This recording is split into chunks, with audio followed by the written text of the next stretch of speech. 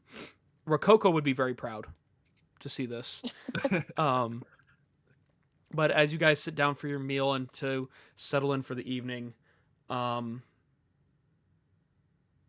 you have a chance to kind of recap and prepare for the next leg of the journey. To discuss kind of where you need to go from here.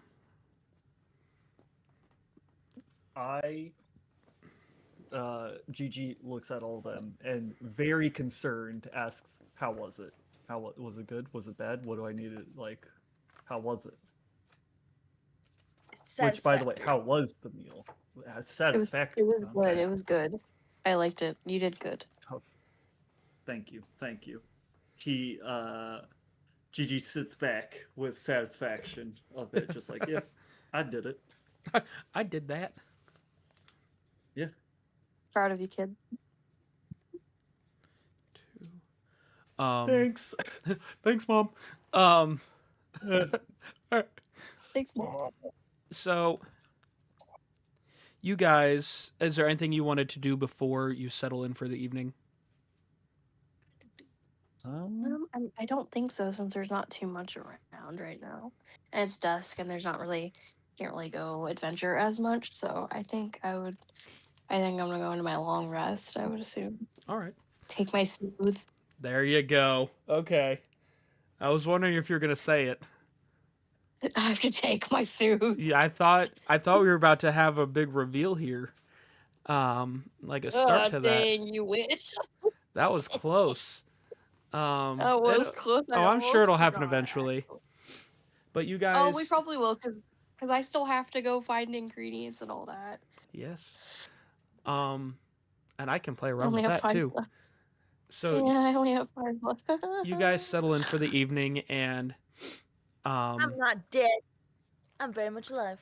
And this is where we will end off for the day, so we can have time to discuss with each other and discuss with the viewers and things like that, and talk about the session. So you guys rest. You will wake up the next day and begin the next leg of your journey. So now it's time for us to just kind of talk and discuss the session and stuff. How do you guys feel? I know this is Moon's first time playing D&D in a total scenario, like an official thing. I know it's been a while for Amber. I know, Newt, you've been playing pretty consistently with different groups and stuff. So how are you feeling so far? I'm good. This is very fun. It's very roleplay heavy, which I like, because I feel like a lot of the other campaigns that I've been in, like, I've been playing since I was like 17, and a lot of them are very like combat heavy, which is fine. I don't mind combat, but it's like and a lot of the times I was in parties that were quite large, and so you're just sitting there waiting for everybody's turn, and it's like, okay, come on, move along, So it's nice. It's very fun. I like the aspect of everything. I feel like it's a good time, so I'm having a good time. Yeah. No, I'm glad to hear that. What about you, Moon? I was kind of struggling. Moon, how do you feel you are kind of getting into it? Plasma, let's cut back on the language here. I'm talking in a very large scale sense. Let's tone it back. This is the first time I've played more than one session of a D&D campaign. Yeah. She knew what I meant when I said her first session. It's been a while. It's a very structured setting. It is a different setting. But let's tone back on the language there a little bit for us, please. I try to keep it on the down low a little bit. So Moon, as this is the first kind of, we'll call it, I don't want to say structured, in depth.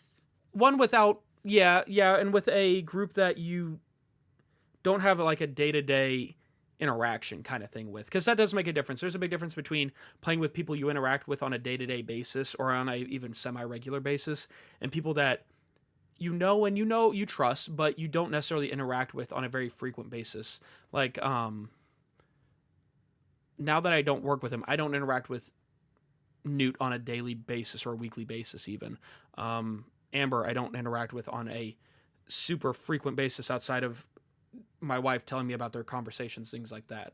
So there is a little bit of a difference in the dynamics of who you play with and how the role playing lays out. So for you being in a first time situation like that, how do you feel you're kind of getting into it? Or is the role play portion of it, which most people have the most difficulty with, is that kind of coming into play a little bit more? I think I'm doing all right with the role play. I'm still figuring out how exactly I want my character to come across. I think that's been the hardest part, is just like I'm not like exactly sure how I like want to portray her yet. Like I know her story and I know what kind of person she is generally, but I don't know how exactly I Right. want to play her. Makes sense. Right. No, that makes sense. It And does. that is when I'm supposed to be in character versus not in character. If That's also something I struggle with. if you don't know how characters operate in D&D, because I know we went over how to make a character before the session or before the gameplay. If you don't know, it can be kind of hard to get into character. As far as the roleplay thing goes, and I'm saying this kind of in a general, not necessarily an expectation, but kind of how I view it. Unless you are asking a question of the DM, if you are interacting with NPCs or interacting with the world, you're role playing. You are your character. You're making decisions as your character. You're interacting as your character. You're speaking as your character. Unless you're asking questions or interacting with the party, like the players, and like if you're asking me, oh hey, could I do that? That obviously is outside of role play. But if you're saying, oh hey, Dahlia does this, that would be in character. Now some people don't get into character necessarily. They'll say my character does this or my character says this in this way, and they'll describe it rather than act it out. It's kind of up to comfort level on that. Me personally, I've not acted as a player before. I've only ever DM'd, but as NPCs, as that, and I can say as a character, I feel as though this would be the case as well. I personally try to get in character because part of it is I come from a little bit of not official theater background, but I did a lot of theater in school. So that's where my area is.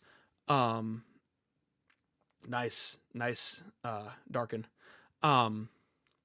But different people, it's dependent on where they're comfortable with, and that may morph as time goes on.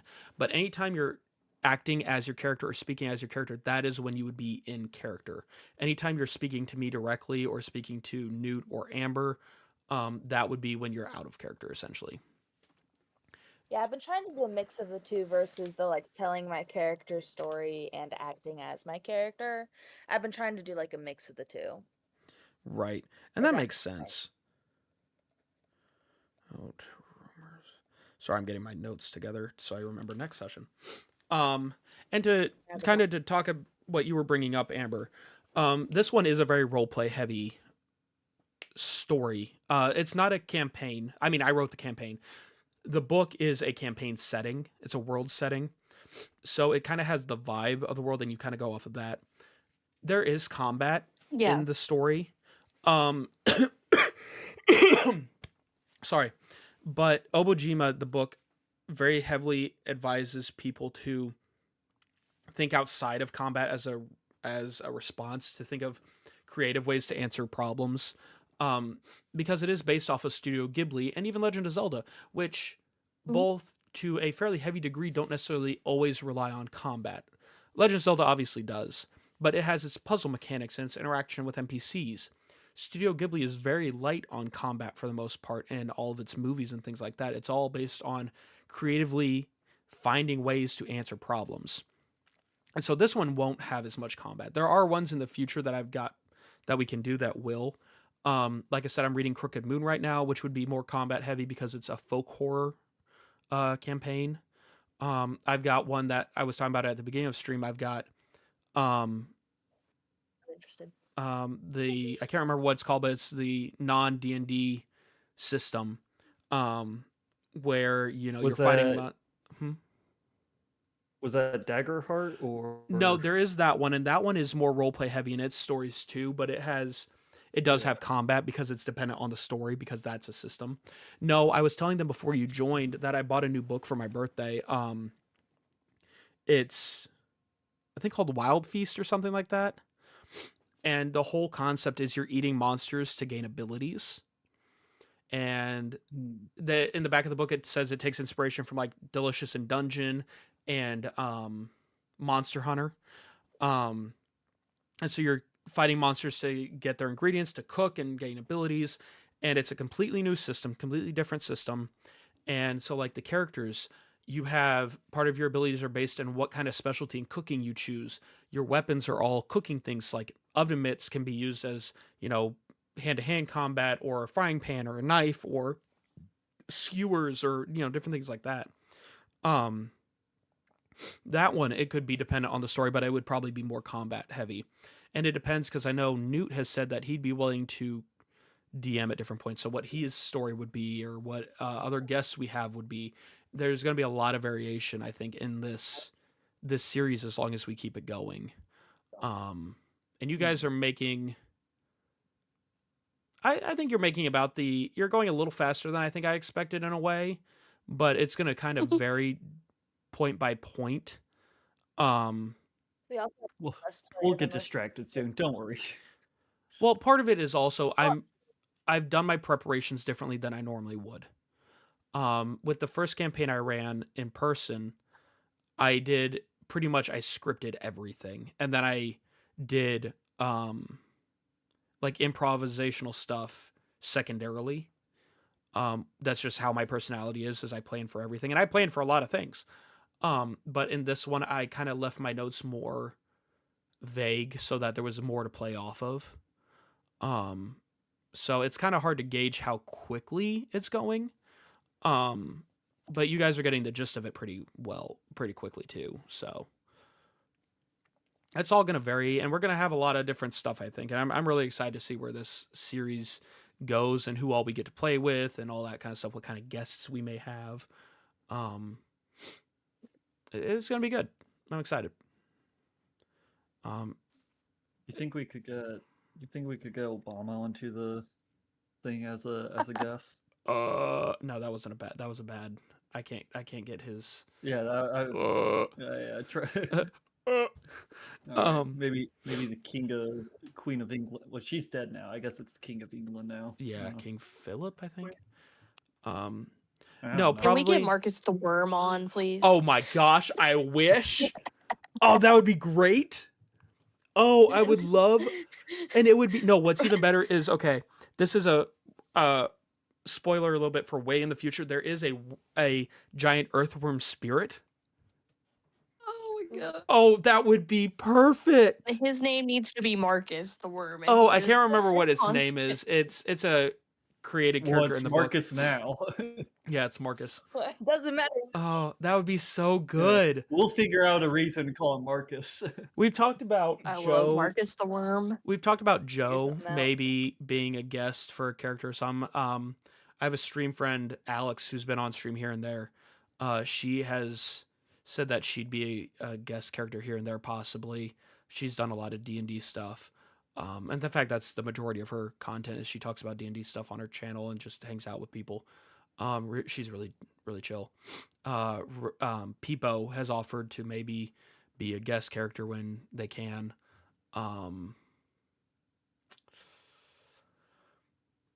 That's about it right now, I I'll think. be a guest character. I have talked to Kanati if we can figure out our daughter going to sleep at a normal time and being more manageable, which is a problem because our daughter is a gremlin. She is No, She's not a gremlin. she's Okay, maybe a little. She's my daughter, I can say it. I've seen her do all sorts of weird crap. Her favorite thing is this is weird. She hasn't said that in a while, though. Is That's the thing. weird. Um, Really? her vocabulary is all over the place. It's just bizarre. I'm trying to think. She said something the other day that had me and Kanadi thrown. I can't remember what it was. But no, she is very odd. I love my daughter to death, but she is strange.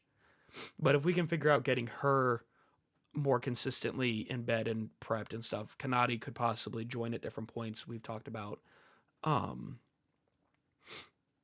Because playing with a toddler is hard. It is difficult. Playing with with toddlers in the room, much less yours, is hard. Both as a DM and as a player. But Does she know how to do a backflip yet? no, we're trying. Do She you can do a know how to somersault. backflip yet? She can do a somersault. First steps. She does a butt wiggle. That's really fun. That's my favorite. I have a It's video so of that. funny. It's so funny. I let her play with my new practice hatchets a little bit, and she threatened my dad on a video because I told her to, and that was fun. Kanadi and I have talked about what Teaching kind violence. of, huh? So teaching violence already. Let's Yeah. go. Kanadi and I have kind of talked about what kind of D&D character she would be. And we have been all over the place. There have been so many options, and it's so funny. She'd be a squirrel. A what? A squirrel. There is a campaign that I know of, also by Legends of Evantris, I think. No, they've played it. There's a campaign setting called Root that you can play as squirrel. In fact, we have the board game that I think the campaign is based off of. Really good board game. The art is really cool, that. But I think in that one you can play as a squirrel. Maybe it's a chipmunk. I can't remember. I think there's another campaign setting you could probably do that, but like a newer one. But she is a wild child. If I put her out in the woods and said, "Okay, survive," she'd come back with a pack of coyotes and she'd be like riding one. Oh my gosh. And she'd probably. I kind of want to put her in an arena with Newt. Listen, man. We'd team up and fight the arena. All right. Honestly, you're not wrong. You and your niece are kind of. Yeah. There are things she does that I'm like, oh no. No. There have been times where you, our other brother, and our sister all pop out. I'm like, stop it. Cut it out. Like, she. I'm gonna teach her how to. We're gonna. All three of us are gonna like team up, and we're gonna teach her how to overthrow the government. Yeah. We're gonna start a coup. So, okay, here's a question. Here's a D&D question. From what you guys have, I know there's not been a lot, but I want to know, just from the very beginning, what are you thinking? Where do you think the campaign is leading to? What are your assumptions, your thoughts, your kind of how you think the twists and the ends are going to be? I want to see what you guys have formulating. I think the real potion will be the friends we made along the way. The One Piece. Okay. That is not that is not a ghost type of campaign, let me tell you. No, it's not. Listen, I do not give a crap I about the think friends we that's made Gonna along kill the us way. off in the end or something. I promise you. No, I promise you, you that- will not. That is another thing the book talks about: is death is not a very real threat. That's good. You can have more like roleplay based effects from your actions, but death itself is not a real threat in the campaign. So I can be eating all the blueberries I want. I will kill is you what with you're blueberry. saying. I know I will know. kill you. You will die. The blueberries will be your I don't end. know. So, The blueberry spirit is- will I- end you. I don't This is- even know this where is the campaign criminal. would be heading at this point. I like that I don't know and I don't have an idea because it's a surprise, you know? That's fair. Anja knows more about the corruption than she's letting on. Okay. So let's go with Danja. What do you guys think? Do you have any thoughts for me? Because Danja's really the main NPC you've dealt with and the main one you're going to be dealing with. So what are your thoughts on her and kind of where her character is leading what she's doing. I mean, I like her. I just find her kind of sus a little bit though, because I'm like, why are you wanting us to find all these ingredients for you when you could just do it yourself? I guess. Well, to be But fair, she's old. yeah, Like she is an yeah, old I old get lady. that. I get that. Out But of like, character. once we find these ingredients, what are we even gonna? What is she gonna use this for? You know, Right. like if we make this potion for her, like, what is she gonna use it for? Like, I don't know. She's nice and she takes care of us, which is good, and pays us and accordingly and all that. But I just feel like there's something off slightly. It could be wrong, but I assume the corruption and the potion she's having us make are probably somehow connected. Oh, Okay. I'm sure. In character, Gigi doesn't know No, anything. but, Gigi's just there. He's vibing. He is a vibing hard. Homeboy's got a squirrel on a wheel in his brain, and that Hey, squirrel man. is struggling hard.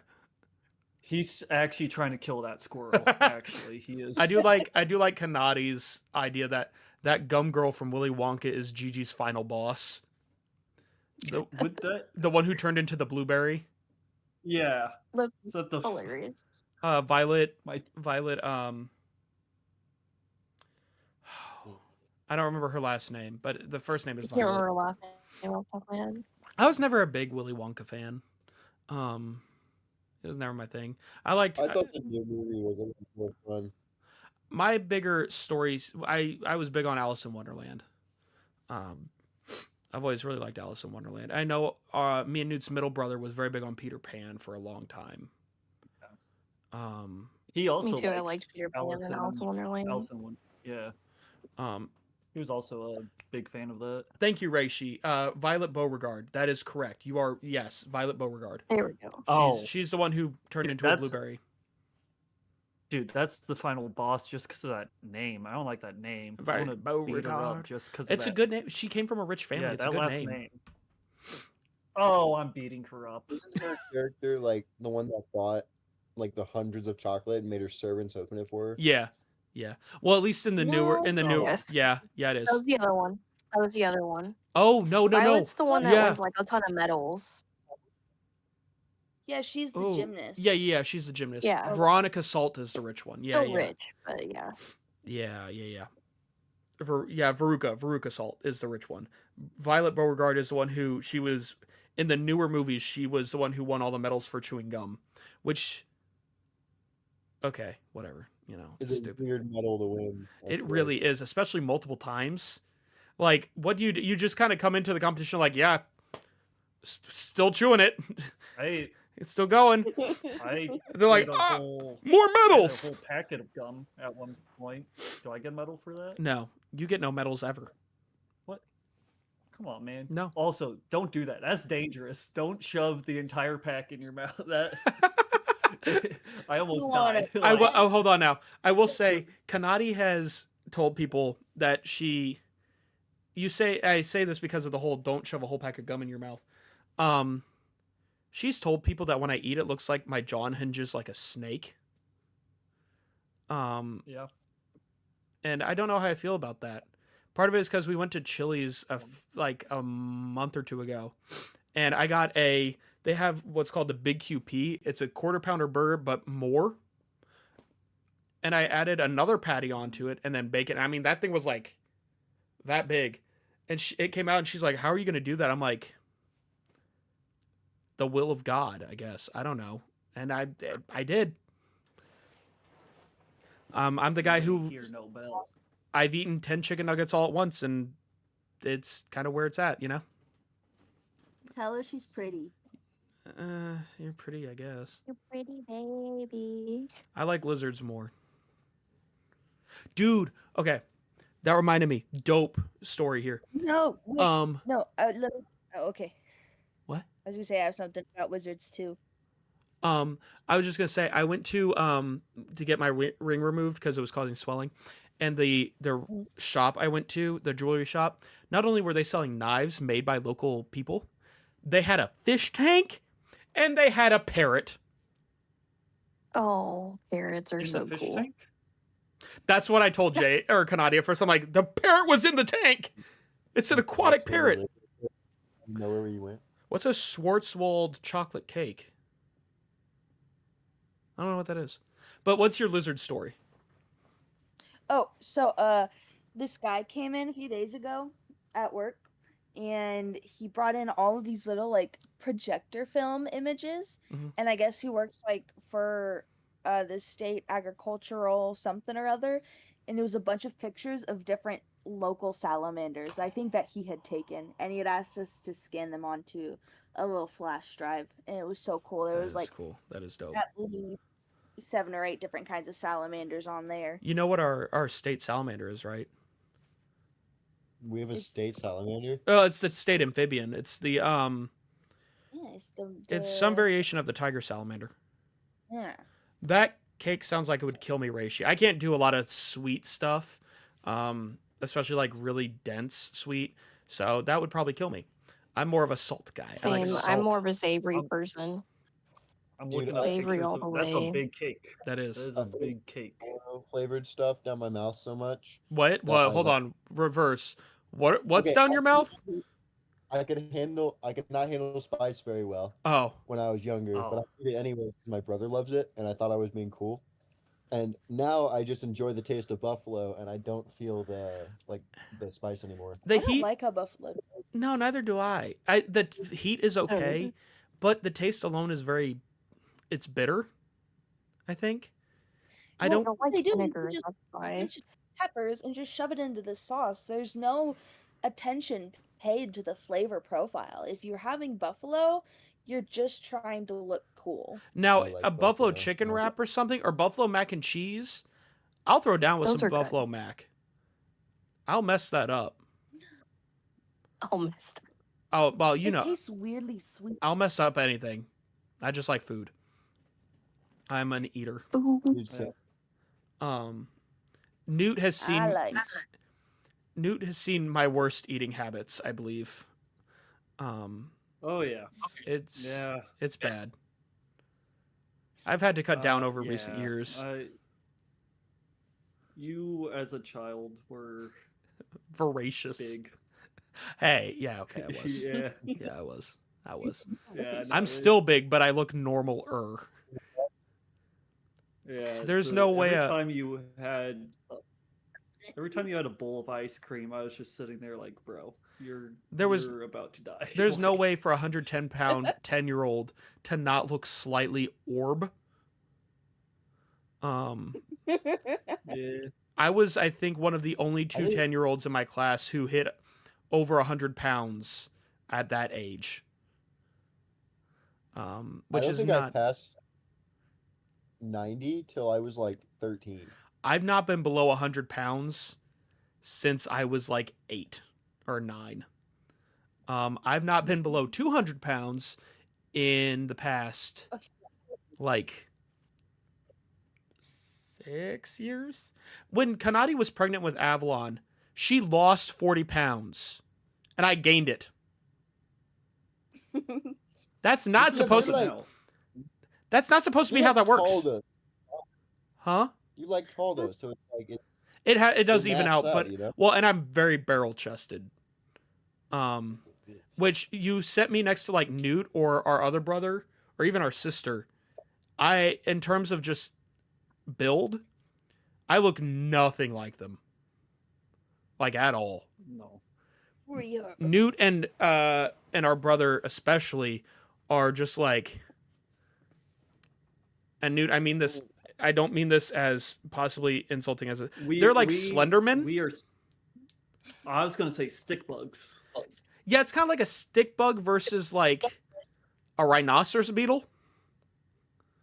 Yeah. Or like Slenderman, two Slendermans versus Bigfoot. Or Yeah. another comparison that fits that. You know, another one. Another one. Just yeah. No, Reishi, I've heard that ADHD meds will do that. They are wild to appetite. I get it. I don't take them, but I've heard like from different people in my life who've taken ADHD meds that it's wild to appetite. It's insane. But Well, I don't get the messages telling me I need to eat or sleep or anything. hey Moon, while I have you, you gained 150 XP this round, right? Yes. And then they gain 100. Okay. So remind me, you said who doesn't have the XP chart? I don't. You don't. Newt, did I send it to you? I found it. You have it. What about You sent it you? in the group chat. What about you? Oh yeah, I did send it into the group chat. On the Discord. Yeah, it's in the Yeah. group chat. Okay, so yeah, you guys have it. Dope. And you have the map, I think. Or maybe I just sent that to I do. Newt. Yeah, I just sent that to Newt. Yeah, I do. Because it's part of his character thing.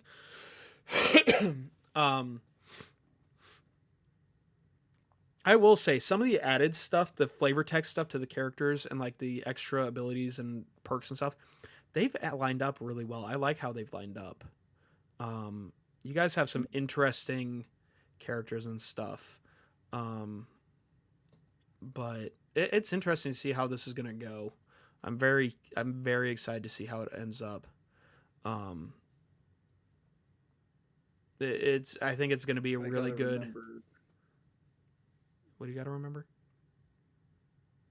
I gotta remember, like, I'm not gonna lie, especially at the beginning, I took 2 energy drinks, so I'm fine now. But I got 2 hours of sleep today. I was struggling at the dude. beginning. I ain't gonna lie, Dude.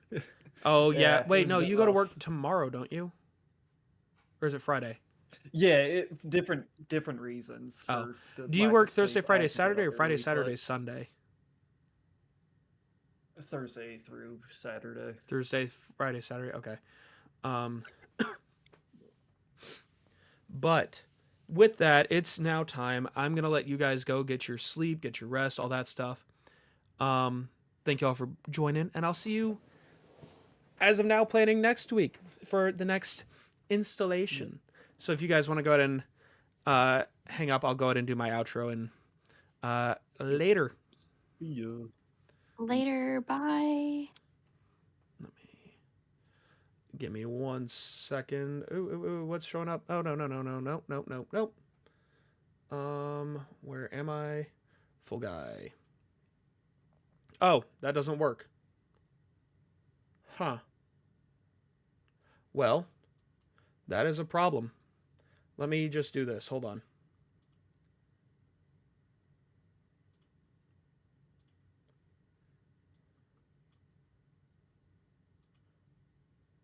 There we go. Okay. Sorry about that. I forgot that I have to do pop out. Anyways, that has been Multiverse Menagerie Episode 2, Obojima, all that stuff. As always, thank you all for being here. If you liked everything, check out all the places, YouTube, Discord, Twitch, TikTok. Check them all out so you don't miss any content, news, updates, changes. I want to welcome all of the Raiders that joined us tonight. It was so cool having you all. That was insane. I hope that you come back, stick around. Check out all the other things. I do a lot of gameplay. I do gameplay on Mondays and Fridays. We do D&D on Wednesdays now. 8 p.m. to 11 p.m. on Monday, Wednesday. 8 p.m. to midnight Fridays. That's Central Standard Time. So come by, hang out. I'd love to have you all hear from you. Thank you all for joining. That was insane. If you liked everything, share with your friends, share with your family, share with your neighbors, and share with your little dirt fellas that you got from a curse. You know, they're learning stuff about the world before they turn back to dust. So share with them so they thank you. So that they have some enjoyment before they turn back to a dust pile. As always, thank you all for being here. I greatly appreciate it. Have a great night, great week, great day, great everything. And I'll see you in the next video. Bye, Ghostlings.